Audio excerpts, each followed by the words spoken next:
میں مبلغ بنوں سنتوں کا،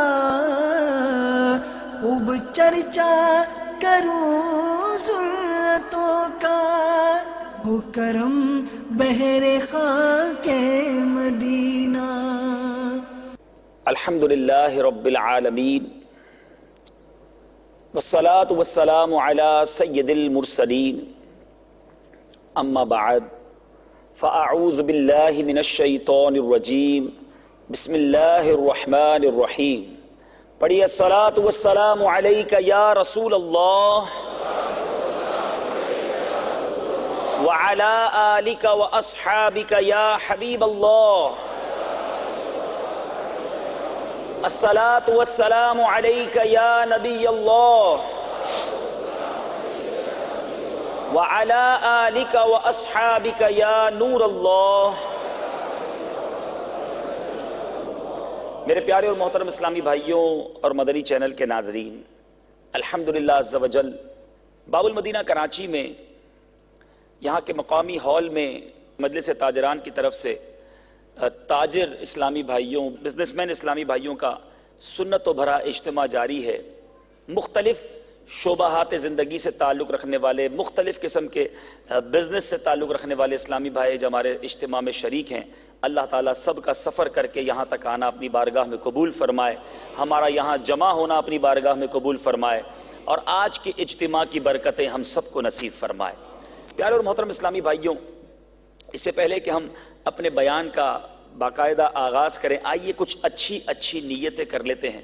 میرے آقا مدینے والے مصطفیٰ صلی اللہ تعالیٰ علیہ وسلم کا فرمان عظمت نشان ہے، نیت المؤمن خیر من عملی، مومن کی نیت اس کے عمل سے بہتر ہے۔ اور بخاری شریف جو کہ حدیث پاک کی مشہور و معروف مایہ ناز کتاب، اس کی سب سے پہلی حدیث پاک ہے، انما الاعمال بالنیات، اعمال کا دار و مدار نیتوں پر ہے۔ تو اب میرے پیارے اور محترم اسلامی بھائیوں، اس کا مطلب پتہ چلا کہ ہم نیک عمل کرنے تو جا رہے ہیں، ہماری نیتیں مزید اگر اچھی ہو جائیں گی تو مزید انشاءاللہ ہمارے ثواب میں اضافہ ہو جائے گا۔ میں نیتیں کرتا چلا جاتا ہوں، تمام اسلامی بھائی بھی ان نیتوں کو اپنے دل کے مدنی گلدستے میں سجاتے چلے جائیے۔ پہلی نیت یہ کرتے ہیں کہ اللہ کی رضا کے لیے اول تا آخر اجتماع میں شرکت کروں گا، توجہ کے ساتھ، بات چیت سے بچتے ہوئے، ادھر ادھر دیکھنے سے بچتے ہوئے، موبائل فون کے استعمال سے بچتے ہوئے، ممکن ہوا تو دو زانو بیٹھ کر بیان کی تعظیم کی نیت سے دھیان سے بیان سنوں گا۔ تو جن جن کے لیے ممکن ہے وہ دو زانو بیٹھ جائیں، جس طرح التحیات میں بیٹھتے ہیں، تو انشاءاللہ جب تک بیٹھ سکیں گے با ادب بیٹھنے کا ثواب بھی ملے گا۔ موبائل فون کا بھی یوں کیجئے کہ اپنے اپنے موبائل فون نکالیے اور چیک کر لیجئے کہ سائلنٹ ہے کہ نہیں۔ بعض اوقات ہم سمجھتے ہیں سائلنٹ ہے، لیکن وہ بھرے اجتماع میں پھر چل پڑتا ہے، میں بھی چیک کر لیتا ہوں، آپ بھی چیک کر لیں، اور یہ اپنی عادت بنائیں کہ اجتماعات میں، مساجد میں موبائل فون سائلنٹ کر دیں، اس کو وائبریٹ بھی نہ رکھیں۔ کچھ لوگ نماز میں وائبریٹ رکھتے ہیں، اب وہ نماز میں آپ کو بتاتا رہتا ہے کہ میں بج رہا ہوں، اب وہ جو اپنی آمد کی اطلاع دیتا رہے گا تو آپ کی نماز میں بھی ڈسٹربنس ہوگی۔ تو سائلنٹ موڈ ہو جائے یا آف کر دیا کریں۔ میرے پیارے اسلام بھائی، یہ بھی نیت کر لیتے ہیں کہ سلام اور مصافحہ کرنا سنت ہے، تو انشاءاللہ اجتماع کے بعد آگے بڑھ کر سلام اور مصافحہ کی سنت کو بھی ادا کروں گا۔ درود پاک پڑھنے کے بے شمار فضائل و برکات ہیں، بہت ساری احادیث کرام درود پاک کے فضائل میں ملتی ہیں۔ کعبے کے بدر الدجا، طیبہ کے شمس الضحیٰ، دافع جملہ بلا، شافع یوم جزا، صلی اللہ تعالیٰ علیہ وسلم کا فرمان عظمت نشان ہے، جس نے مجھ پر 10 مرتبہ صبح اور 10 مرتبہ شام درود پاک پڑھا، اسے قیامت کے دن میری شفاعت ملے گی۔ اب غور طلب بات یہ ہے کہ 10 بار درود پاک پڑھنے میں وقت لگتا کتنا ہے؟ صبح 10 بار اور شام 10 بار، اور اس پر انعام کتنا بڑا مل رہا ہے۔ کاروباری لوگ ہیں، نارملی لوگ کہتے ہیں جتنی محنت کرو اتنے پیسے ملتے ہیں، جتنا ٹائم دو اتنی سیونگ ہوتی ہے، جتنا جناب کسی بزنس کو آپ نے اپنے زندگی کے ایام دینے ہیں، تجربہ لگانا ہے، اس کے بعد جناب اس کا پھل ملتا ہے۔ مگر یہاں آقا کی رحمت تو دیکھیے، نبی پاک کی شفقت تو دیکھیے، اللہ تبارک و تعالیٰ کی امت محمدی صلی اللہ تعالیٰ علیہ وسلم پر عنایت دیکھیے کہ صرف پڑھنی 10 بار درود پاک صبح ہے، شام کو 10 بار درود پڑھنا ہے۔ آقا فرماتے ہیں بروز قیامت اس کو شفاعت نصیب ہوگی۔ اس یہاں سے کبھی ہم نے کنارہ نہ کیا، پر تو نے دل آزردہ ہمارا نہ کیا، ہم نے تو جہنم کی بہت کی تدبیر، لیکن تیری رحمت نے گوارا نہ کیا۔ ہم تو تھوڑا کریں اور عطائیں زیادہ ہوں۔ امام اہل سنت مجدد دین و ملت پروانہ شمع رسالت کیا خوب فرماتے ہیں، ہم نے خطا میں نہ کی اور تم نے عطا میں نہ کی۔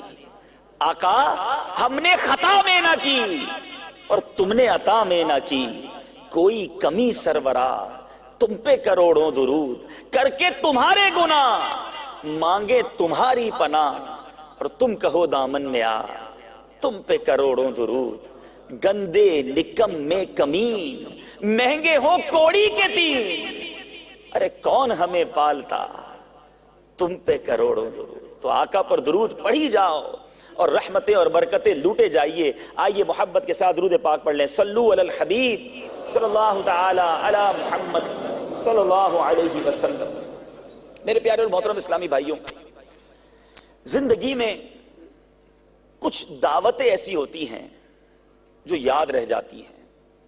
ہم نے کئی بار زندگی میں کئی لوگوں کا مہمان بننے کا ہمیں موقع ملا ہوگا، لیکن کچھ میزبان کی محبت، کچھ میزبان کا انداز، اس کا پیار دینا، اس کا اہتمام کرنا وہ بڑا یاد رہ جاتا ہے کہ یار بڑا اچھا اس نے ٹیک کیئر کیا، بڑی محبت سے اس نے ہمارے ساتھ پیش آیا، بڑی اچھی مہمان نوازی کی۔ یوں تو سینکڑوں ہزاروں دعوتوں میں جانا ہوتا ہے، مگر اپنی زندگی میں چند دعوتیں، چند میزبانیاں اور ہماری چند جا کر مہمانی اٹھانا ہمیں یاد رہ جاتا ہے۔ مگر تاریخ کی کتابوں میں، تفاسیر کی کتابوں میں، حدیث کی کتابوں میں ایک مہمان نوازی سنہرے حروف سے لکھی جاتی ہے۔ آئیے میں آپ کو وہ مہمان نوازی کا واقعہ سناتا ہوں جو مدینے والے مصطفیٰ صلی اللہ تعالی علیہ وسلم کے مبارک دور میں پیش آیا۔ ماجرا کیا تھا؟ خزائن العرفان میں بھی یہ واقعہ موجود ہے کہ بارگاہ رسالت صلی اللہ تعالی علیہ وسلم میں ایک بار ایک بھوکا شخص حاضر ہوا۔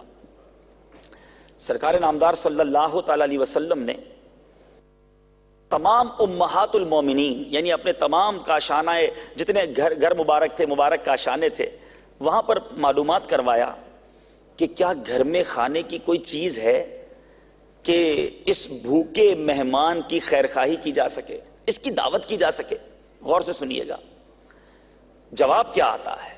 نبی کے گھر ہیں، امہات المومنین کے کاشانے ہیں، اور ان تمام گھروں سے جواب یہ آتا ہے کہ گھر میں کھانے کو کچھ نہیں ہے۔ ایک مہمان کو کھلانے کے لیے پیارے آقا علیہ الصلوۃ والسلام پیغام بھجواتے ہیں، اور امہات المومنین کی طرف سے جواب آتا ہے کہ گھر میں کھانے کو کچھ نہیں ہے۔ مگر سرکار دو عالم صلی اللہ تعالی علیہ وسلم کا دربار تو وہ ہے نا کہ نہیں سنتا ہی نہیں مانگنے والا تیرا۔ آقا کے در پر اگر کوئی مہمان آیا ہے تو وہ کیسے خالی جا سکتا ہے؟ نبی پاک صلی اللہ تعالی علیہ وسلم نے صحابہ کرام میں اعلان کیا، جو شخص اس کو مہمان بنائے گا اللہ عز و جل اس پر رحمت نازل فرمائے گا۔ اب صحابہ کرام، آپ کو پتا نبی کے صحابہ تھے، سیدنا ابو طلحہ انصاری رضی اللہ تعالیٰ عنہ کھڑے ہو گئے اور کھڑے ہو کر عرض کی کہ یا رسول اللہ صلی اللہ تعالی علیہ وسلم، میں اس کو مہمان بناؤں گا۔ اپنے گھر لے گئے۔ اب گھر پہنچ کے اپنی زوجہ سے پوچھتے ہیں گھر میں کھانے کو کچھ ہے؟ ایک مہمان لایا ہوں، نبی پاک کے دربار سے لایا ہوں۔ زوجہ کہتی گھر میں کھانا تو بہت تھوڑا ہے، اتنا کھانا ہے کہ بچے کھا لیں گے، مہمان کے لیے نہیں ہے۔ کہا اچھا ایسا کرو، بچوں کو بہلا پسلا کر سلا دو، ہم دسترخوان پر جب بیٹھیں گے تو کھانا رکھ کر چراغ کو گل کر دینا، لائٹ آف کر دینا، میں اس طرح اشارہ کرتا رہوں گا، ایکشن کرتا رہوں گا کہ میرا منہ چل رہا ہے، مہمان سمجھے گا کہ میں کھانا کھا رہا ہوں، اور ہمارا آقا کا آیا ہوا مہمان پیٹ بھر کر کھانا کھا لے گا۔ اب وہ عظیم دسترخوان، کیا دسترخوان ہوگا، دنیا بھر کی آئٹم جس دسترخوان پر وہ اچھا لگتا ہے نا، ایسا دسترخوان بچھا، اور سرکار دو عالم صلی اللہ تعالی علیہ وسلم کی طرف سے آئے ہوئے اس مہمان کو بٹھایا گیا، چراغ گل کر دیا گیا. سیدنا ابو طلحہ رضی اللہ تعالیٰ عنہ نے مہمان کو کھانا کھلا دیا اور خود بھوکے رہے. صبح ہو گئی, دربار رسالت میں خوشی خوشی اس مہمان کو لے کے جاتے ہیں. میرے آقا مدینے والے مصطفیٰ صلی اللہ تعالیٰ علیہ وسلم نے یہ نہ پوچھا ابو طلحہ مہمانی کیسی رہی, میزبان اس مہمان سے نہ پوچھا کھانا کیسا رہا, میزبان سے نہ پوچھا میزبانی کیسی رہی. آقا نے فرمایا رات فلاں فلاں کے گھر عجیب معاملہ پیش آیا ہے. نبی پاک نے غیب کی خبر دیتے ہوئے فرمایا اللہ عز و جل ان لوگوں سے بہت راضی ہے. ارے قربان سیدنا ابو طلحہ انصاری رضی اللہ تعالیٰ عنہ کی قسمت پر کہ آپ کی اس عظیم مہمانی کی وجہ سے قرآن پاک کی سورہ حشر کی آیتیں نازل ہوتی ہیں. قرآن مجید فرقان حمید میں ارشاد ہوتا ہے جس کا ترجمہ ہے اور اپنی جانوں پر ان کو ترجیح دیتے ہیں اگرچہ انہیں شدید محتاجی ہو, اور جو اپنے نفس کے لالچ سے بچایا گیا تو وہی کامیاب ہیں. اے میرے پیارے اور محترم اسلامی بھائیوں, ابھی تو ہم بعد میں آئیں گے اس بات پر کہ سیدنا ابو طلحہ انصاری رضی اللہ تعالیٰ عنہ نے کیسی ایثار کی مثال اور قربانی کی مثال قائم کی. لیکن پہلے تو چلیں نبی پاک صلی اللہ تعالیٰ علیہ وسلم کے کاشانہ اقدس پر. مالک کونین ہیں, آقا کے پاس جنت کے خزانوں کی چابیاں ہیں, مگر گھر کا حال کیا ہے کہ ایک مہمان کو کھانا کھلانے کے لیے بھی اناج گھر میں نہیں. کتنی سادہ زندگی, کتنی صبر والی زندگی. اگر آج ہمارے ساتھ تھوڑی تکلیف آ جائے, تھوڑا کاروبار میں ٹویسٹ آ جائے, تھوڑا آمدنی کم ہو جائے, تھوڑا ہاتھ تنگ ہو جائے, تو پورے محلے کو پتا چلتا ہے کہ جناب نے نقصان کیا ہے, پریشانی میں ہوں, بڑی تکلیف میں ہوں, سب کو بتانا ہے. ارے آقا کے غلاموں, نبی پاک تو وہ ہے نا جس کے بارے میں شاعر لکھتا ہے اللہ کے خزانوں کے مالک ہے نبی سرور, اللہ کے خزانوں کے مالک ہے نبی سرور, یہ سچ ہے نیازی ہم سرکار کا کھاتے ہیں. ارے سرکار کا کھانے والے آج چھوٹی سی بات پر دل برداشتہ ہو جائیں, اور نبی پاک صلی اللہ تعالی علیہ وسلم کا حال یہ ہے کہ میرے آقا علیہ الصلوۃ والسلام نبی پاک صلی اللہ تعالی علیہ وسلم ان کے گھر میں ایک مہمان کو کھانے کے لیے نہیں مگر رب کی رضا پر راضی ہیں. تو ہمیں بھی جب تکلیف آ جائے اللہ کی رضا پر راضی رہنا ہے. اور پھر دیکھیے حضرت سیدنا ابو طلحہ انصاری رضی اللہ تعالیٰ عنہ خود بھوکے رہے مگر مہمان کی مہمان نوازی کی. یہاں ایک شرعی مسئلہ بھی بیان کرتا چلوں کہ یاد رکھیں کہ بچے کو بھوکا رکھنا, یہاں علماء بڑی اچھی بحث فرماتے ہیں کہ ایسا نہیں ہوگا کہ آپ کے بچے واقعی بہت بھوک سے بلک رہے ہوں گے اور ان کو بھوکا رکھ کر مہمان کو کھلا دیا جائے. اس کی اجازت نہیں کہ بچے کو بھوکا رکھنا اگر کھانا ہے تو یہ جائز نہیں ہے. بچے کو فیڈ دینا ضروری ہے. تو فرمایا کہ وہ بچے کھانا کھا چکے ہوں گے اور اب ان کو زیادہ کھانے کی حاجت نہیں ہوگی تو گھر والوں نے سلا دیا. لیکن یہاں ایک شرعی مسئلہ جو ہے وہ یہ ہے کہ اگر بچے کو رمضان المبارک کا روزہ رکھوایا جائے, ابھی ماشاءاللہ رمضان کی آمد ہے تو بہت سارے بچوں کو روزہ رکھوایا جاتا ہے, پہلا روزہ بھی ہوتا ہے, تو اگر بچہ بھوک کے سبب روزے کے عالم میں ماں باپ سے کھانا مانگے گا تو ماں باپ کو ان کو کھلانا واجب ہو جائے گا. اگر وہ نابالغ بچہ ہے تو اب اگر چاہے اس کی زندگی کا پہلا روزہ ہو, اگر بلا اجازت شرعی نہیں کھلائیں گے تو گناہ گار ہوں گے. تو زبردستی بچے کو روزانہ رکھوایا جائے, بڑا اچھا طریقہ یہ ہے اس کا ذہن بنایا جائے, اسے فضائل بتائے جائیں, اس کو برکت بتائی جائے تاکہ وہ خود سے بھوکا رہے.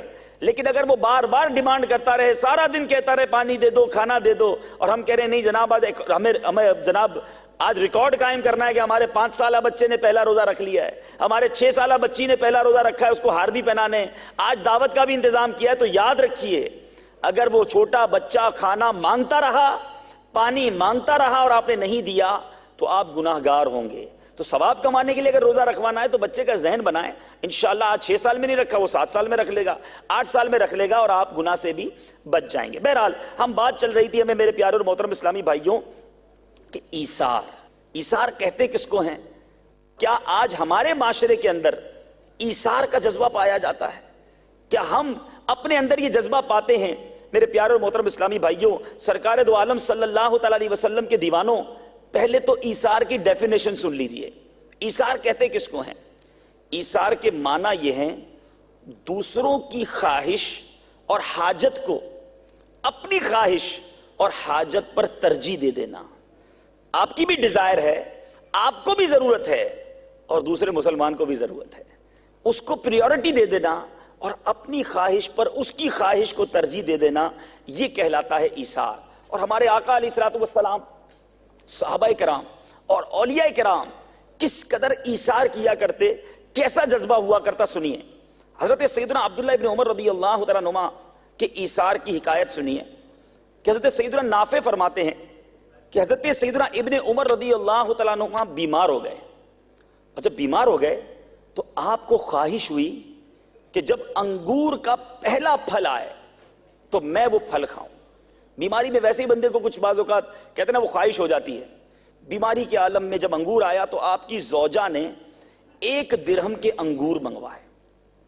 جب وہ انگور آ گئے, آپ کو پیش کیا گیا, تو اسی وقت ایک فقیر بھی آ گیا اور آ کر کہنے لگا حضور یہ انگور مجھے دے دیجئے. آپ نے اپنی زوجہ سے بیماری کے عالم میں کہا یہ انگور اس کو دے دو. زوجہ نے پھر 1 درہم کے انگور منگوائے. جیسے ہی وہ انگور کھانے کے لیے بیٹھے وہی سائل پھر آ گیا, آ کر کہتا ہے حضور یہ انگور مجھے دے دیں. آپ نے اپنی زوجہ سے کہا یہ انگور بھی اس کو دے دو. آپ کی زوجہ نے تیسری بار انگور منگوائے, بیماری کا عالم ہے, پھر جا کے میرے پیارے اور محترم اسلامی بھائیوں آپ نے اسے تناول فرمایا. ذرا سوچئے میرے پیارے اسلامی بھائیوں, ہمارے اسلاف بیماری کے عالم میں بھی ایثار کر رہے ہیں. آج ہم خوشحالی کے عالم میں ایثار کرنے کے لیے تیار نہیں ہوتے. کسی کا بھلا کون سوچتا ہے؟ بندہ کہتا ہے میرا بھلا ہو جائے, میرے لیے جناب سب ٹھیک ہو جائے, باقی ٹھیک, میرا بھلا ہو, باقی کسی کا بیڑا غرق ہوتا ہو تو ہو جائے. یہ طریقہ اسلام کا طریقہ نہیں, یہ تعلیمات اسلام کی تعلیمات نہیں ہیں. اسی طرح سیدنا عبداللہ ابن عمر رضی اللہ تعالیٰ عنہ کا ایک اور بڑا پیارا واقعہ. ایک بار بیمار تھے اور آپ کو بھنی ہوئی مچھلی کھانے کی خواہش ہوئی کہ میں نے مچھلی کھانی ہے. اپنے غلام کو کہا, وہ پورے مدینہ شریف میں گھومتے رہے اور بڑی مشکل سے جناب ایک جگہ سے مچھلی خریدی 1.5 درہم کی اور لے کر آئے کہ حضور آپ نے مچھلی کی خواہش کی تھی, میں لے کر آیا ہوں, بڑی مشکل سے ملی ہے. ابھی جناب مچھلی تناول فرمانے کے لیے ہاتھ بڑھایا تو ایک سائل آ گیا, اللہ کے نام پر کچھ دے دیجئے. آپ نے کہا یہ مچھلی اٹھا کر اسے دے دو. وہ غلام کہتا ہے حضرت پورا مدینہ شریف گھوما ہوں, بڑی محنت کی ہے, آپ پیسے دے دو اس کو, یہی مچھلی دینے کی کیا ضرورت ہے, میں سارا دن گھومتا رہا. آپ نے فرمایا نہیں یہ مچھلی دے دو. اچھا جناب غلام تھا, وہ مچھلی اٹھائی اور اس سائل کو دے دی. اب وہ سائل لے کر چلا گیا. یہ غلام تھا, محبت بھی کرتا تھا, واپس اس کے پیچھے گیا کہ یار تم کو تو مچھلی نہیں کھانی نا, یہ پیسے لو, یہ مچھلی واپس مجھے دے دو. اس کو پیسے دیے, مچھلی لے کر آ گیا. پھر مچھلی پیش کر دی, حضرت میں لے آیا. یہ کہاں سے لے آئے؟ کہ حضرت میں اسی کے پیچھے گیا تھا جو فقیر آیا تھا, اس کو پیسے دے دیے اور اس سے مچھلی خریدی ہے, اب آپ کی خدمت لائیں, اب تو کھا لیجئے. تو فرماتے ہیں کہ یہ مچھلی بھی اسی سائل کو دے کر آؤ اور اس سے قیمت بھی واپس مت لینا. اور فرمایا میں نے نبی پاک صلی اللہ تعالی علیہ وسلم سے سنا ہے کہ جو شخص کسی چیز کی خواہش رکھتا ہو پھر اس خواہش کو روک لے اور اپنے اوپر کسی اور کو ترجیح دے دے, پریورٹی دے دے, تو اللہ تعالیٰ اس کی بخشش فرما دیتا ہے. اب سوچنے والی بات ہے میرے پیارے اسلامی بھائیوں کہ یہی ایثار کا جذبہ کیا ہمارے اندر ہے؟ کہ یہی ہم کسی مسلمان کے لیے خیر خواہی کا جذبہ رکھتے ہیں؟ اسلام کا تو یہ حسن رہا کہ اپنے اوپر دوسروں کو ترجیح دیتے رہے. ارے مصطفیٰ کریم علیہ الصلوۃ والسلام نے تو اپنے غلاموں کو کس قدر تقسیم کیا. ایثار کا جذبہ دینے والے آقا کا ایثار ملاحظہ ہو کہ میرے آقا علیہ الصلوۃ والسلام جب دودھ پیتے تھے نا, بالکل دودھ پیتے کا وقت ہے, ابھی تو بچپن کی ابتدا ہے, بی بی حلیمہ سعدیہ رضی اللہ تعالیٰ عنہا پیارے آقا کو جب دودھ پلاتی, روایتوں میں آتا ہے میرے آقا علیہ الصلوۃ والسلام کتنی بھوک کیوں نہ ہو, بی بی حلیمہ سعدیہ رضی اللہ تعالیٰ عنہا کے ایک ہی جانب سے دودھ نوش فرمایا کرتے, دوسری جانب توجہ نہ فرماتے. اس کی وجہ یہ تھی کہ بی بی حلیمہ سعدیہ رضی اللہ تعالیٰ عنہ کا ایک اور بیٹا بھی تھا, اس نے بھی دودھ پینا ہوتا تھا. ارے بچپن ہی میں آقا علیہ الصلوۃ والسلام نے ایثار کی, دوسروں کے لیے قربانی کی, ایسی مثال قائم کی. قربان جائیے میرے آقا علیہ الصلوۃ والسلام اس طرح میرے پیارے اور محترم اسلامی بھائیوں بچپن ہی سے ایثار کا ہمیں درس دے رہے ہیں. اب آئیے میرے پیارے اسلامی بھائیوں, کیسی چیز راہ خدا میں دی جائے, کس طرح کی چیز لوگوں کو دی جائے. قرآن مجید فرقان حمید پارہ نمبر 4 جو آیت پہلی آیت ہے, شروعی پارہ وہیں سے ہوتا ہے, بسم اللہ الرحمن الرحیم لن تنالوا البر حتى تنفقوا مما تحبون. ترجمہ کنز الایمان، تم ہرگز بھلائی کو نہ پہنچو گے جب تک راہ خدا میں اپنی پیاری چیز خرچ نہ کرو. پیاری چیز یاد رکھیے گا. اب ہمارے اسلاف نے اس آیت کے بعد کیا ایٹیٹیوڈ اپنایا؟ حضرت امیر المومنین حضرت سیدنا عمر بن عبدالعزیز رضی اللہ تعالیٰ عنہ آپ کیا کرتے تھے؟ شکر کی بوریاں خریدتے اور لوگوں میں خیرات کرتے چلے جاتے ہیں. لوگ کہتے ہیں حضرت پیسے بانٹ دیجئے، یا آپ شکر کیوں بانٹتے ہیں؟ فرمایا شکر مجھے بڑی پسند ہے، میں نے آیت پڑھی ہے کہ اپنی پسندیدہ چیز راہ خدا میں خیرات کرو، میں اس لیے شکر خریدتا ہوں اور لوگوں کو تقسیم کر دیتا ہوں. آج ہم میں سے کون اپنی پیاری چیز خیرات کرتا ہے؟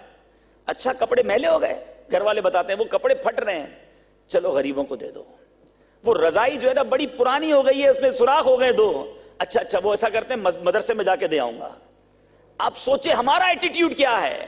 جو چیز ضائع ہونے والی ہے، جو بیکار ہے، وہ اللہ کی راہ میں دینی ہے. اور ہمارے اسلاف قرآن کہتا ہے تم ہرگز بھلائی تک نہ پہنچو گے جب اپنی سب سے پسندیدہ اپنی پیاری چیز اللہ کی راہ میں خیرات نہ کرو. سیدنا ابو ذر غفاری رضی اللہ تعالیٰ عنہ، سبحان اللہ، کیا پیاری پیاری باتیں ان کے بارے میں معلوم ہیں. لیکن یہ واقعہ سنیے. آپ کے پاس ایک شخص آیا، کہا حضور آپ کی خدمت کرنی ہے اور آپ کے ساتھ رہنا چاہتا ہوں، مجھے جو کام دیں گے میں کام کر لوں گا، بس اپنی خدمت میں قبول کر لیں. آپ نے فرمایا میرے ساتھ اگر رہنا ہے تو میرا ایک شرط ماننی ہوگی. کہا حضور آپ جو کہیں گے مانوں گا. کہا ایک ہی شرط ہے، اور وہ شرط یہ ہے جب میں اپنے مال میں سے کوئی چیز راہ خدا عز و جل میں دینے کا کہوں تو تم نے سب سے بہترین شے میرے مال میں سے راہ خدا میں دے دینی ہے. آپ ذرا سوچو میرے پیارے اسلامی بھائیو، اے بزنس مین، اے تاجر اسلامی بھائیو، ہم کس شرط پہ بندہ رکھتے ہیں؟ دیکھو سب سے پہلے نقص والا مال بیچنا، سب سے پہلے ڈیفیکٹیو آئٹم بیچ دینا، کسی کو دکھانا دوسری آئٹم لیکن یہ پہلے ڈال دینا. یہ دیکھو یہ اپنا کچھ مال جو ہے نا یہ سی کیٹیگری کا ہے، جب یہ اے کیٹیگری کا مال جائے تو دو کر کے یہ بھی نکال دینا. ہماری کیٹیگری، ہماری جاب ڈسکرپشن، ہمارا بندہ رکھنے کا انداز یہ ہے. اور قربان جائیے. ابو ذر غفاری کہتے دیکھو میں جب بھی کہوں راہ خدا میں خرچ کرنا مجھ سے پوچھنا نہیں، میرے مال میں سے سب سے بہترین شے نکالنا اور اللہ کی راہ میں خرچ کر دینا. کتنا فرق ہے ہمارے اور ان کے اندر. اب کیا ہوا؟ وہ شخص کہتا ہے ٹھیک ہے مجھے قبول ہے. اب کچھ لوگ آئے اور آ کر عرس کی حضور یہاں پر جو ہے وہ غریب ہی نہر کے کنارے کچھ غریب خاندان، غریب لوگ رہتے ہیں، آپ سے گزارش ہے ان کی مدد کیجیے. تو آپ نے کہا اچھا ایسا کرو، ایک اونٹ لاؤ اور اس اونٹ کو لا کر نہر کرنا، جتنے گھر ہیں نا سب کو برابر تقسیم کرنا، اور میرے گھر کے لیے بھی اتنا ہی حصہ رکھنا، سب کو ایکول ڈیوائیڈ کرنا، سارے غریبوں کو اونٹ بانٹ دینا کاٹ کے، اور جتنا حصہ سب کو دینا اتنا حصہ میرے گھر کے لیے بھی رکھ لینا. یہ شخص گیا جو ابھی غلام رکھا گیا، کنڈیشن طے ہو گئی نا، یہ گیا اس نے دیکھا سب سے بہترین اونٹ کون سا ہے، شرط یاد تھی، اونٹ کو پکڑا. پھر سوچنے لگا یار یہ اونٹ تو اتنا شاندار، حضرت اس پر بیٹھتے ہیں، سواری کرتے ہیں، یہ ان کی بات بھی مانتا ہے، بڑا فرما بردار، سواری کے لیے بھی بہترین اونٹ ہے، گوشت ہی بانٹنا ہے نا تو کسی بھی اونٹ کا بانٹ دیتے ہیں. اس نے سیکنڈ نمبر والا اونٹ پکڑا اور لے کر آ گیا. حضرت ابو ذر غفاری رضی اللہ عنہ نے کہا تم نے میرے ساتھ خیانت کی ہے. جب جملہ سنا تو وہ جھٹکا کھا گیا نا، واپس گیا اور اب سب سے قیمتی اونٹ لے کر آیا، وہی والا سب سے بیسٹ. آپ نے کہا اسی کو کاٹو اور تمام لوگوں میں جا کے تقسیم کرو، ایکول ڈیوائیڈ کرنا، اور میرے لیے بھی اس ایکول ڈیویژن کا حصہ ہی لے کر آنا. اس نے ایسا ہی کیا. اب یہ تقسیم تو ہو گیا. اب آ کر حضرت نے کہا تم نے بتاؤ ایسا کیوں کیا تھا؟ کہا حضرت میں نے سوچا کہ آپ کا یہ اونٹ آپ کے لیے کام کا اونٹ تھا، آپ اس پہ سواری کرتے تھے، آپ کو پسند بھی بڑا تھا، آپ نے کہا گوشت ہی بانٹنا ہے تو میں دوسری کیٹیگری والا اونٹ لے آیا، گوشت تو اس کے اندر بھی تھا. آپ نے فرمایا تم سچ بتاؤ تم نے اسی لیے یہ کام کیا کہ تمہیں مجھ سے محبت تھی، میری ضرورت کا خیال تھا؟ کہتا جی حضور آپ کی ضرورت کے پیش نظر میں نے یہ سوچا تھا. اب کیا فرمایا؟ غور سے سنیے، جو یہاں موجود ہیں اسلامی بھائی وہ بھی غور سے سنیں، اور جو مدنی چینل کے ناظرین ہیں وہ بھی غور سے سنیں. فرماتے سن لو، میری ضرورت کا دن تو وہ دن ہے جس دن میں قبر کے گھڑے میں تنہا ڈال دیا جاؤں گا، باقی رہا مال تو اس کے 3 حصے دار ہیں. اے دنیا کے مال کے پیچھے مارے مارے پھرنے والوں غور سے سننا، فرماتے مال کے 3 حصے دار ہیں۔ نمبر 1 تقدیر، جو مال لے جانے میں کسی کا لحاظ نہیں کرتی۔ آپ نے دیکھا ہوگا، آپ تو ماشاءاللہ کئی بزنس مین، کئی شعبے سے تعلق رکھنے والے لوگ یہاں موجود ہیں، اچھا خاصا بزنس چل رہا ہوتا ہے، اچانک تقدیر پلٹا کھاتی ہے، وہ کروڑ پتی آدمی کلاش ہو جاتا ہے، قرضے میں ڈوب جاتا ہے، بزنس تباہ ہو جاتا ہے۔ تقدیر کا چکر جب گھومتا ہے، انسان کے ہاتھ میں کچھ نہیں رہتا، پھر وہ افسوس کرتا ہے کاش جب پیسے تھے اس وقت اللہ کی راہ میں خرچ کر لیتا، اور اتنے پیسے تھے حج کر لیتا، اتنے پیسے تھے مسجد بنا لیتا، اتنے پیسے تھے خوب نیکیاں کر لیتا، اب تو ہاتھ میں بھی کچھ نہیں رہا۔ تو فرمایا جب تقدیر کا چکر چلتا ہے تو وہ کسی کا لحاظ نہیں کرتی۔ دوسرا حصے دار کون ہے مال کا؟ فرمایا وارث۔ بندے کے مرنے کے بعد کیا ہوتا ہے؟ پیسے تو قبر میں ساتھ نہیں جاتے نا، قبر کفن میں کوئی جیب تو نہیں ہے نا۔ جائے گا جب جہاں سے کچھ بھی نہ پاس ہوگا، جائے گا جب جہاں سے کچھ بھی نہ پاس ہوگا، 2 گز کفن کا کپڑا تیرا لباس ہوگا۔ فرماتے جب ورثہ، دوسرے حصے دار تو ورثہ ہیں، بندہ مر جاتا ہے تو اپنا حصہ لینے کے لیے ٹوٹ پڑتے ہیں۔ اور تیسرا فرمایا تو خود ہے، یعنی مال کے 3 حصے بنا دیے، ایک تو تقدیر ہے جو کبھی بھی لے جا سکتی ہے، دوسرا ورثہ ہیں جو تیرے مرنے کے بعد تیرا مال لے جائیں گے، اور تیسرا تو خود ہے۔ تو فرمایا کہ جب تقدیر بھی رعایت نہیں کرتی، ورثہ بھی مال لینے میں رعایت نہیں کرتے، تو پھر اپنے حصے پر کیوں قبضہ نہیں کرتا اور اس حصے کو راہ خدا میں خرچ کر کے آگے کے لیے جمع نہیں کر لیتا؟ کیا پیارا فارمولہ دیا میرے پیارے اور محترم اسلامی بھائیوں۔ اور یہاں ایک اور بات بھی سمجھ آ رہی ہے، کچھ لوگ کہتے ہیں جناب اتنا خوبصورت فربا قربانی کا جانور کرنے کی کیا ضرورت ہے، گوشت ہی تو کاٹنا ہے۔ ابو ذر غفاری بھی تو سیکنڈ والا اونٹ قربان کر سکتے تھے۔ کہتے نہیں، اللہ کی راہ میں اپنی پیاری چیز خرچ کرو۔ اللہ تبارک و تعالیٰ یہ پیسوں کو نہیں دیکھتا، یہ دلوں کو اور نیتوں کو ملاحظہ فرماتا۔ یاد رکھیے، کوئی یہ نہ سوچے کہ جناب میں نے 15 لاکھ روپے خرچ کرنے اللہ کی راہ میں جبھی ثواب ملنا، نہیں نہیں نہیں نہیں۔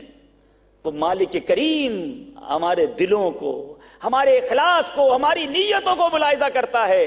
ارے صدقے دل سے کوئی ایک کھجور دے دے اور ریاکاری کے ساتھ کوئی پورا باغ دے دے، اس کے باغ کی قدر نہیں ہے، اس کے کھجور کی ویلیو ہے۔ تو اللہ کی بارگاہ میں تو دل دیکھے جاتے ہیں۔ بہرحال میرے پیارے اور محترم اسلامی بھائیوں، بات ہو رہی تھی اپنی پیاری چیز اللہ کی راہ میں خرچ کرنے کی۔ اب آئیے ہم اپنی طرف ذرا دیکھ لیتے ہیں، ہمارا کیا حال ہے۔ ہم نے اپنی زندگی میں کب کب پیاری چیزوں کو خرچ کیا ہے؟ اب جناب کپڑے پرانے ہو گئے، وہ اللہ کی راہ میں دے دو، بستر پرانے ہو گئے، وہ اللہ کی راہ میں دے دو، کوئی تو چیز اچھی دے دو بھائی۔ ہمارا حال پتہ ہے کیا ہے؟ دیکھیں زندگی کے بھی کچھ لمحات ہیں نا، جوانی، پہلے آ جاتا ہے بچپن، پھر جوانی، پھر بڑھاپا۔ سب سے بہترین ٹائم کون سا ہے؟ جوانی ہے نا۔ لوگ کہتے ہیں جناب جوانی میں بڑے کام کرتا ہے بندہ۔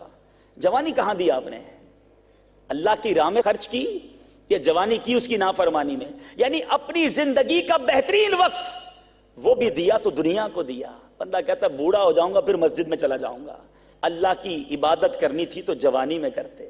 مفتی اعظم ہند مصطفیٰ رضا خان صاحب نوری بڑی پیاری بات کرتے ہیں نا، عبادت کے یہی دن ہیں بڑھاپے میں کہاں ہمت، عبادت کے ریاضت کے یہی دن ہیں بڑھاپے میں کہاں ہمت، جو کچھ کرنا ہے اب کر لو ابھی نوری جواں تم ہو۔ ارے جوانی میں عبادت کرو۔ حدیث کرام کا مفہوم ہے جو بندہ جوانی میں رب کی عبادت کرتا ہے قیامت کے دن اسے اللہ کے عرش کا سایہ نصیب ہوگا۔ مبارک ہو دعوت اسلامی والو، الحمدللہ دعوت اسلامی دنیا کی وہ واحد تحریک ہے جس کی میجورٹی نوجوانوں پر مشتمل ہے، اور ساری نوجوان اللہ اور اس کے رسول کے کاموں میں مصروف ہیں۔ آئیے نوجوانوں دنیا بھر میں جہاں کہیں مجھے سن رہے ہو، اپنی اس جوانی کو شیطان کے حوالے نہ کرو۔ ہم رحمان کے بندے ہیں، رحمان عز و جل کی مدد لے کر شیطان کے مقابلے میں آ جاؤ اور اسی جوانی میں رب کی عبادت کر لو۔ تو بہرحال ہم اگر اپنی تمام معمولات پر نظر دوڑائیں، بچوں کا کیا ہوتا ہے؟ کسی گھر میں 4 بیٹے ہوں، گھر میں ایک شارٹ میٹنگ ہوتی ہے، یہ بڑا بچہ بڑا بریلینٹ مائنڈ ہے، اچھا بہت زبردست حافظہ ہے، چلو بھائی اس کو انجینئر بنائیں گے۔ یہ دوسرا بچہ جو ہے نا یہ اکاؤنٹس میں بڑا تیز ہے، جب دیکھو حساب کتاب کرتا رہتا ہے، اچھا اس کو چارٹرڈ اکاؤنٹنٹ بنائیں گے۔ یہ تیسرا بچہ جناب جب بھی کوئی چیز خریدنے جاتا ہے بڑی لے بیچ کرتا رہتا ہے, بڑا حساب کتاب کرتا رہتا ہے, دکاندار سے بھی بڑی اچھی بات کرتا ہے, اچھا اس کو جناب بزنس مین بنائیں گے. یہ چوتھا بچہ, اس کو نہ سبق یاد ہوتا ہے نہ اس کا دماغ چلتا ہے, اس کی ٹانگ میں بھی تھوڑا سا جو نا لنگ نظر آ رہا ہے, چلتا بھی سیدھا نہیں ہے. اچھا اس بچے کو مدرسے میں ڈال دیتے ہیں. آپ سوچئے میرے پیارے اسلامی بھائی, ہماری مینٹالٹی کیا ہے؟ گھر میں جو فالتو چیز ہے وہ اللہ کی راہ میں دینی ہے. ارے دیتے نا گھر کا سب سے اچھا بچہ جس کا شارپ مائنڈ تھا, بریلینٹ مائنڈ تھا کہ انشاءاللہ اس کا دماغ اچھا ہے, اس کے دماغ میں قرآن داخل کرواؤں گا, یہ حدیث پڑھ کر مفتی بن کر دنیا بھر میں لوگوں کی اصلاح کرے گا. لیکن ہمارا لیول ہی ہم نے یہ بنا دیا ہے کہ جو فالتو ہے, جو بیکار ہے, وہ اللہ کی راہ میں دینا ہے. چوتھے پاری کی آیت پھر سن لیجئے, ترجمہ کنز ایمان, تم ہرگز بھلائی کو نہ پہنچو گے جب تک راہ خدا میں اپنی پیاری چیز نہ خرچ کرو. سوچئے میرے پیارے اسلامی بھائیوں, تبدیل کیجئے اپنی اس عادت کو. انشاءاللہ آپ اپنی راہ خدا میں پیاری چیز خرچ کر کر تو دیکھیے, پھر دیکھیے کیسی برکت ملتی ہے. اللہ تعالیٰ اس سے پیاری عطا فرمائے گا, اس سے مبارک چیز عطا فرمائے گا, برکت عطا فرمائے گا. کیا ہم لوگوں کی ضروریات کو ترجیح دیتے ہیں, پریورٹی دیتے ہیں کہ نہیں مجھے ضرورت ہے میرے مسلمان بھائی کو مل جائے؟ ایسا ہے نہیں. بلکہ آج تو ایسا ہے کہ کسی کا بیڑا غرق ہوتا ہو, کسی کا کاروبار تباہ ہوتا ہو, کسی کی دکان ٹھپ ہوتی ہو تو ہو جائے, میرا بزنس چلنا چاہیے. کمپٹیشن کا ایک ایسا دور آ گیا کہ مسلمان کا بھلا سوچنے والے لوگ نہیں ہیں. حالانکہ آج بزنس مین بیٹھے ہیں. میں آپ سب سے ایک بات شیئر کرنا چاہتا ہوں. الحمدللہ ثم الحمدللہ, آپ نے بھی بڑے ٹریول کیے ہوں گے, دعوت اسلامی کے مدنی کاموں کی برکت سے, قافلوں کی برکت سے دنیا میں کئی جگہ جانے کا موقع ملا. جب تاریخ اسلام پر نظر دوڑاتے ہیں تو پتہ چلتا ہے کہ ہمارے تجار مسلمان بزنس مین نے بڑے بڑے کارنامے سر انجام دیے ہیں. فار ایسٹ جو ہے, سنگاپور, ملیشیا, انڈونیشیا, اگر آپ یہاں جائیں اور اس کو آپ میپ پر دیکھیں تو یہ عرب سے بہت دور ہے. عرب کے لوگ ٹریول کر کے عرب کنٹریز میں گئے, پھر وہاں سلیوز ٹریڈنگ ہوتی تھی, غلاموں کی جو خرید و فروخت تھی وہ افریقہ سے ہوئی, تو افریقہ تک اسلام پہنچا, عرب ملکوں میں اسلام پہنچا, یہ تو سمجھ آتا ہے. اور پھر یورپ عرب سے اٹیچ تھا, استنبول کے ذریعے وہاں پہنچ گیا. یہ اس ایریا میں اسلام کیسے پہنچا, میں بہت غور کرتا رہتا تھا. ایک بار کچھ سالوں پہلے میں فار ایسٹ گیا, وہاں کے کچھ لوگوں سے میں نے پوچھا یہ بتاؤ یہ اسلام یہاں کیسے پہنچا؟ یہ سنگاپور اتنا بڑا, ملائیشیا پورا مسلمان, انڈونیشیا پورا مسلمان, کروڑوں لوگ مسلمان ہیں وہاں پر, اسلام یہاں تک کیسے پہنچا؟ وہ بتاتے ہیں اسلام بہت پرانا نہیں, ہمارے یہاں 500-600 سال پہلے عرب businessman for the business purpose ہمارے ملک میں آئے تھے. سنیے گا میرے تاجروں جو دنیا بھر میں ٹریول کرتے ہو, فرماتے ہیں عرب بزنس مین یہاں آئے تھے, مگر ان کے بزنس کا انداز دیکھ کر, ان کا ایٹیٹیوڈ دیکھ کر, ان کی سچائی دیکھ کر, ان کا ایثار دیکھ کر, ان کا وقت پہ نمازیں پڑھنا, ان کے وعدوں کی پاسداری, ان کی آئٹم پیاری ہونا, کہتے ہیں ان کے ساتھ کاروبار بھی ہوتا رہا, لوگ مسلمان بھی ہوتے چلے گئے. یہ عرب تاجر کوئی نیکی کی دعوت کے جذبے کے تحت نہیں گئے تھے, یہ بزنس کرنے گئے تھے. مگر مسلمان وہ ہوتا ہے جس کا امپیکٹ ہوتا ہے, جس کا اثر ہوتا ہے, ارے اس کو دیکھ کر لوگ مسلمان ہو جاتے ہیں. مگر میں آج ہم تمام یہاں موجود بزنس مین اپنے آپ سے بھی سوال کر رہا ہوں, اور آپ سے بھی کر رہا ہوں, اور مدنی چینل کے ناظرین سے بھی کر رہا ہوں کہ کیا ہم ایسے ہیں کہ ہمیں دیکھ کر کوئی مسلمان ہو جائے؟ ہم ایسے بن گئے کہ ہمیں دیکھ کر کوئی نیک بن جائے؟ بلکہ ہمارا حال تو یہ ہے, ہمارے ساتھ تھوڑی دیر کوئی بیٹھ جائے تو 5 ٹائم کا نمازی ہو تو وہ نماز میں ڈھیلا ہو جائے گا, 2-4 گالیاں سن کے چلا جائے گا, 4-5 چیٹنگ کے طریقے سیکھ لے گا, کوئی نہ کوئی ٹیکس چوری کا ہم فارمولہ اس کو بتا دیں گے. یہ تو اسلام نہیں ہے, یہ تو اسلام کی خدمت نہیں ہے. ہمارے تاجر بزنس مین عرب تجار نے دنیا میں جا کر دین کا نام روشن کیا. مگر معذرت کے ساتھ آج اگر دنیا کے اندر اگر اسلام کا نام ڈیمیج ہے تو اس میں بہت بڑا کردار ہمارے مسلمان بزنس مینوں کا بھی ہے. ارے کون سا ایسا کاروبار ہے جس میں چیٹنگ نہیں کی, فورجری نہیں کی, مسلمانوں نے دوسرے ملک والوں کو دھوکہ نہیں دیا. آج ہماری ایل سی کوئی قبول نہیں کرتا, آج ہماری آئٹم لینے کے لیے کوئی تیار نہیں ہے. ارے تف نہیں ہے کہ میڈ ان پاکستان لکھا ہو, یہ میڈ ان کسی اسلامک کنٹری کا نام لکھا ہو, تو کوئی پروڈکٹ لینے میں 12 بار سوچتا ہے, نہیں یار پتہ نہیں ملاوٹ ہوگی. یہ کیا ہے؟ یہ اسلامی تعلیمات سے دوری نہیں.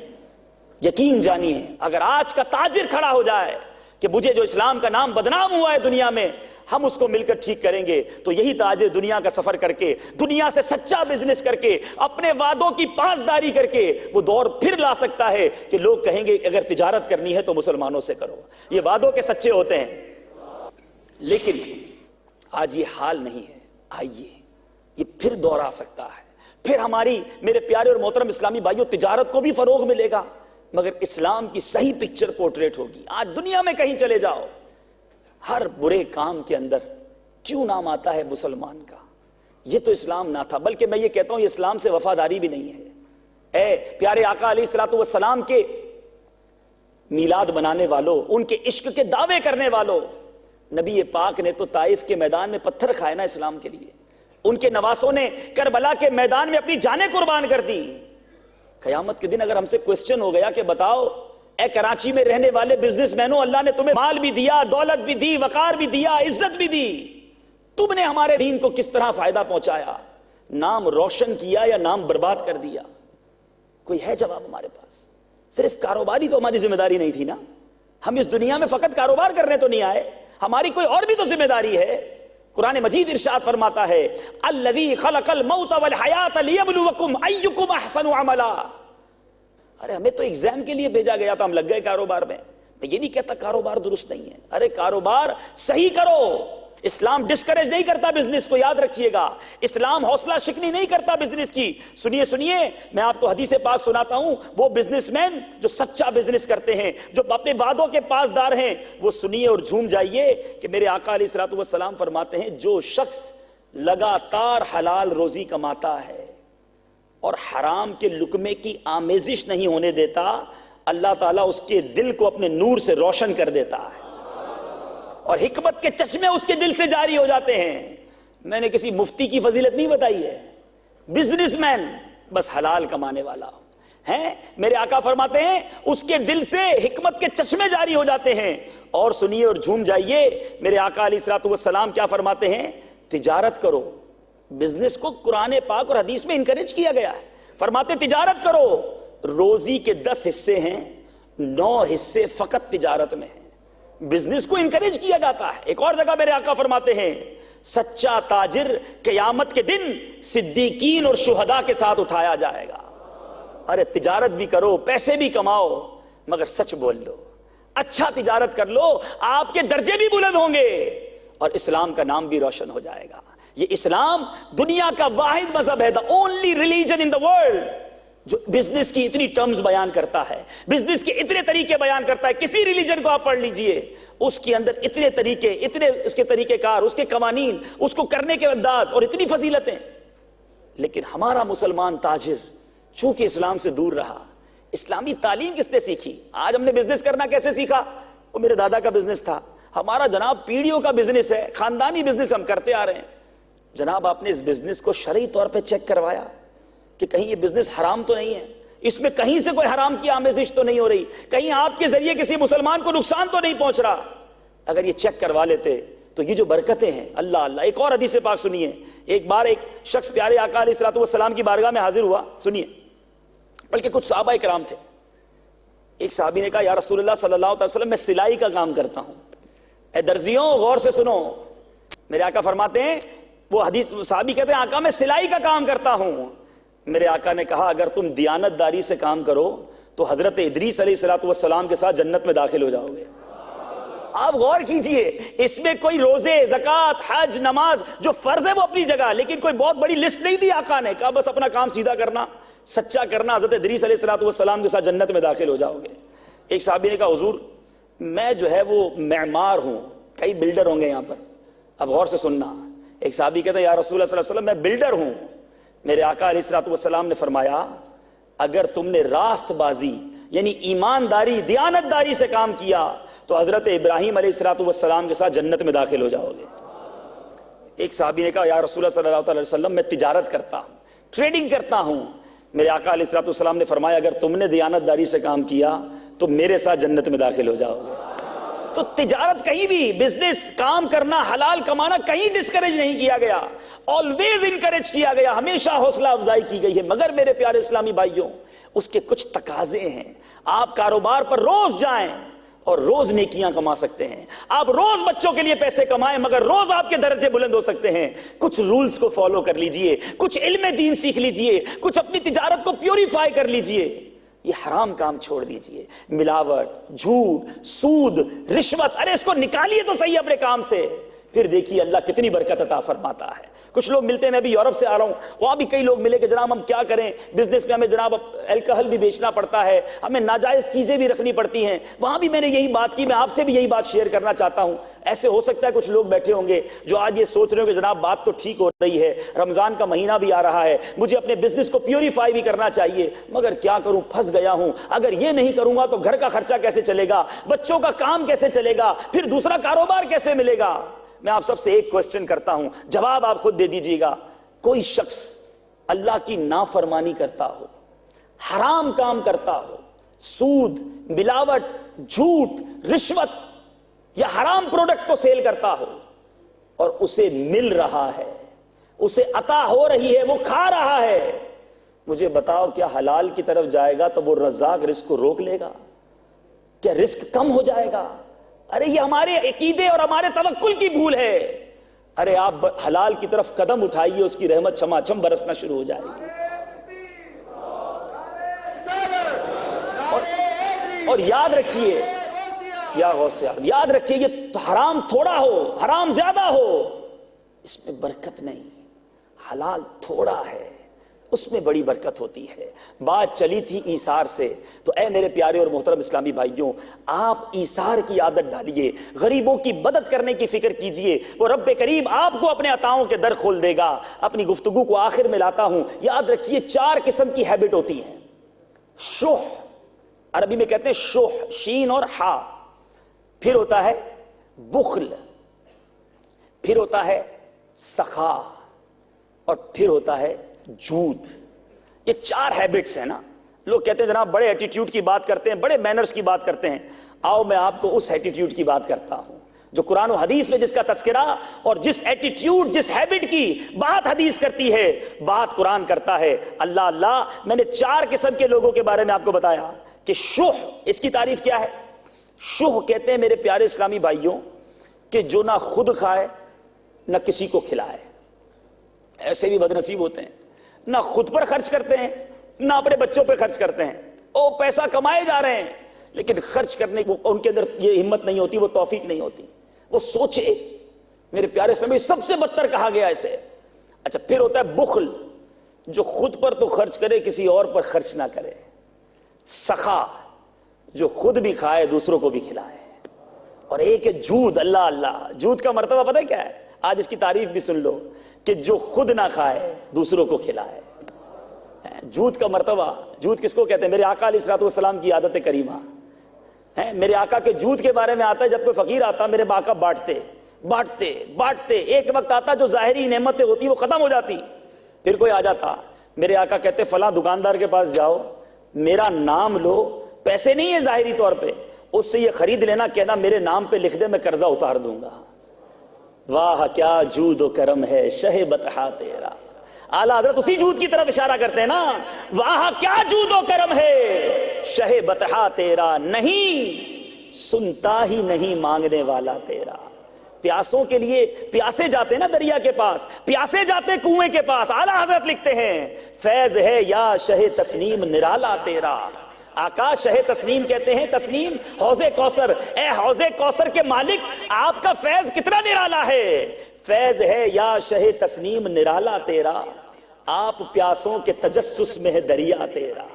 پیاسوں کو ڈھونڈتا ہے نبی کا دریا کہ اس پر برس جایا کرے. اور آقا کے دربار سے مانگنے والا خالی نہیں جاتا, مانگتا تھوڑا ہے عطا بہت کر دیا جاتا ہے.